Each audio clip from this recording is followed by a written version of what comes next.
I'm Mike Neighbors here in Metairie with your CST Saints Training Camp Minute. The Saints enjoying the home cooking. I'm not sure about the home temps. The heat index, 102 degrees on the practice field. During practice today, things were hot and heavy as well. A mini skirmish between linebacker Craig Robertson and fullback Austin Johnson. Some comings and goings on the practice field. Kasim Edebali would leave. Center Max Unger would also leave. And speaking of O-linemen, left guard Tim Lelito would have cramps. This offensive line has struggled throughout the preseason, and Zach Strief is not going to make excuses. We are right now. Team that's played pretty bad offense. I think defense played really well.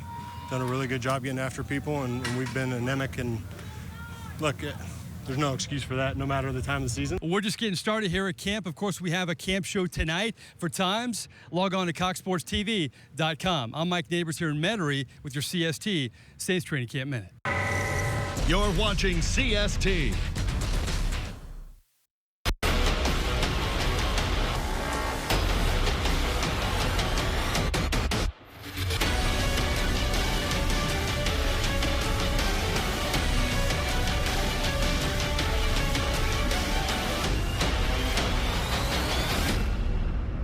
Another sticky situation here in Metairie. The temps, the heat index, above the 100-degree mark, something we definitely didn't see in the mountains of West Virginia.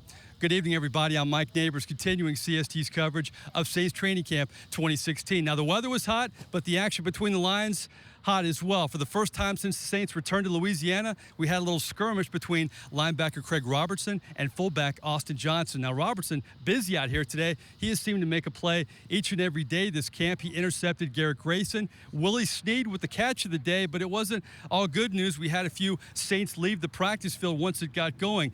Defensive lineman Kasim Edebali would leave, center Max Unger would leave, and left guard Tim Lelito would exit due to cramps. Now, this offensive line has struggled mightily in this training camp.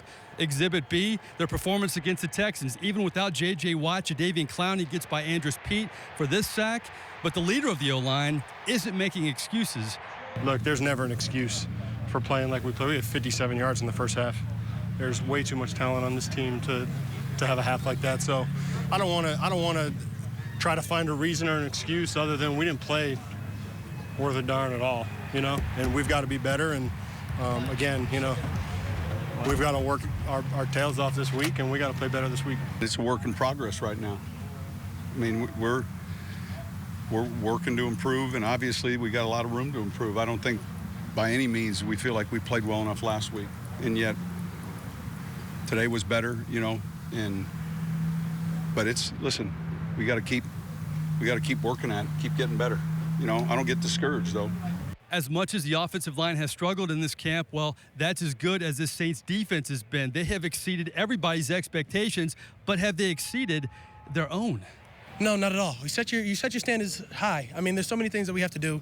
As far as secondary goes, we like to have like 2 touchdowns by them. As far as D-line goes, we'd like to have at least double the sacks. As far as middle linebackers go, I don't know. It's not my bag.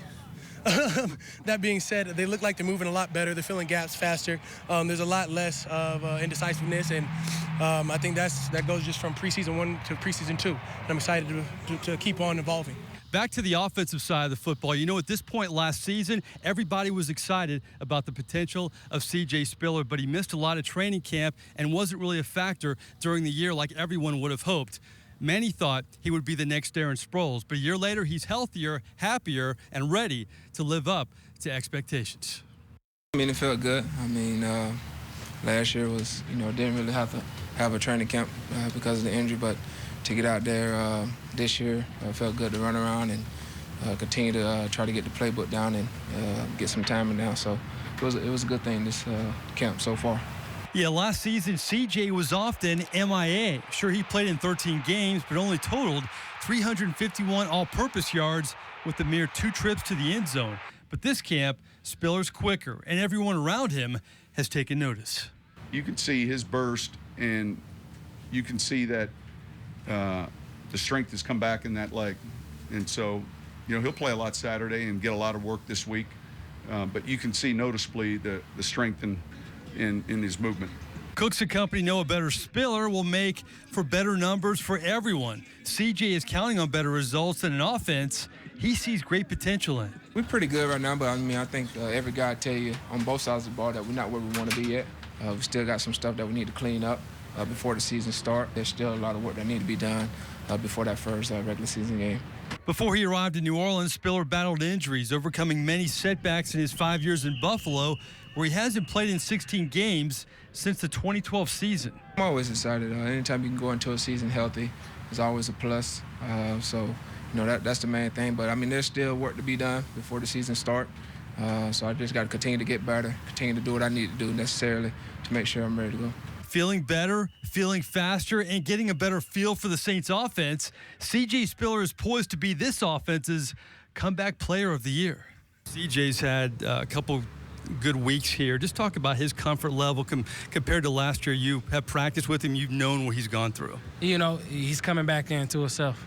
And that's dangerous because the CJ Spiller we all know is lethal, and you're starting to see that. It will be very interesting to watch CJ Spiller in the team's third preseason game Friday against the Pittsburgh Steelers. Well, we're just warming up. Coming up next, our nightly CST camp counselor, and you got to stick around for the thoughts of starting cornerback Delvin Breaux. He talks about being the leader with the absence of Keenan Lewis and all those young and talented cornerbacks. That's coming up next.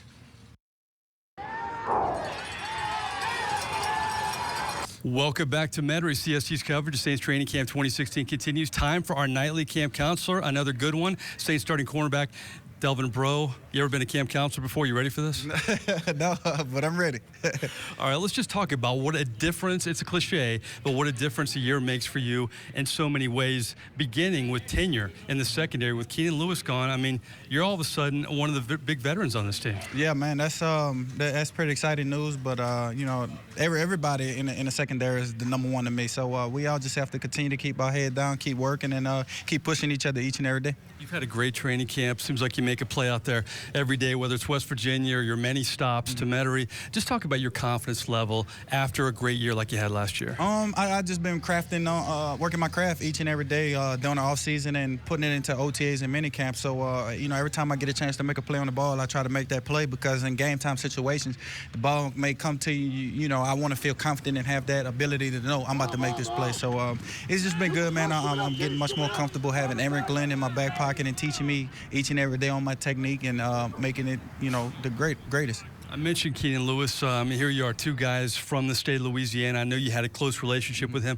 How strange is it to not be practicing with him this camp? Yeah, man, it's very hard, just because we know we had a guy that had energy, a guy that would always run to the ball, a guy that would make plays and that would get us amped up in the back end. So just not having him, it tears us down, but we know it's a business at the end of the day, and we have to continue to keep competing and, like they say, the next man up.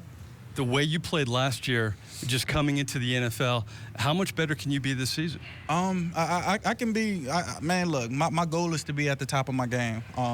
Situations happen in the game, and I just have to continue to know how to control it mentally and physically out there. So, as always, next play, and just got to continue to keep making plays. Being through what you've been through in your career, do you just feel... You just seem like every time I talk to you, you're happy. You're very fortunate to be in this situation. Yeah, man. I'm very grateful, man. Just to have this opportunity to play football again, something I love, regardless of what the situation may be, man. I'm always having a smile on my face. I'm always, making fans smile, making them happy, man. Just because, it was taken away from me, and I'm always just blessed and grateful for this opportunity. All right, you're a young man. But there's some younger guys on the secondary, P.J. Williams, Devontae Harris. How about these young guys stepping up this preseason? How impressed are you with the way they played? Man, very impressed, man, because we have some guys that wants to be the number one corner. So, and those guys going to push each and every day, compete each and every day, for that job. So that's going to make us compete. That's going to make us want to be the best, and that's going to want to make us continue to keep gelling. So when we all step on the field together, we can be dominant. This defense went through some tough times last season, but you've been really, really strong, not only in games, but in practices as training camp. Have you exceeded your expectations for this defense? Because you've surprised a lot of people. Yeah.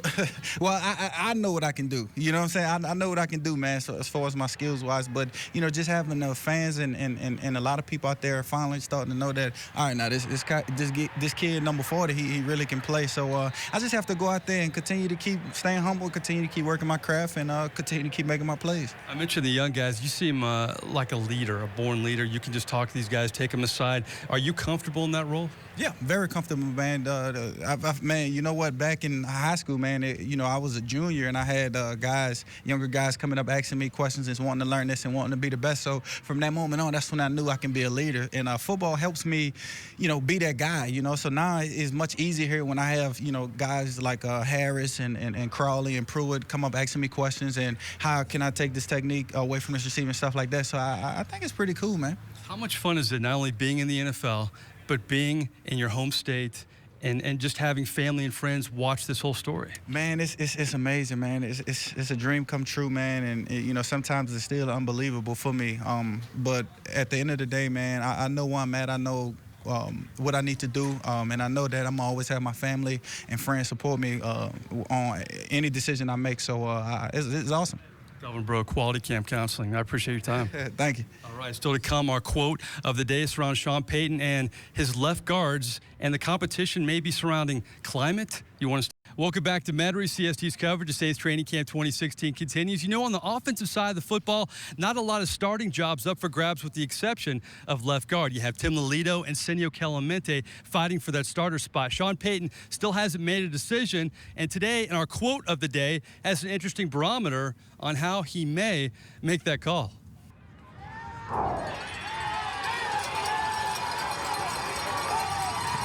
Tim and Senio are getting a bunch of the work. Tim left today with some cramps, so Senio might be our warm weather guard. And Lelito might be when we play up north. You know, he's from Michigan. Our cold weather guard. Good stuff from Sean Payton. It's clear if they played every game here in Metairie, Senio Clemente would be your starting left guard. Well, that wraps up another show. I'd like to thank our CST camp counselor, Delvin Breaux. I'm Mike Neighbors. We'll see you again out here on Wednesday.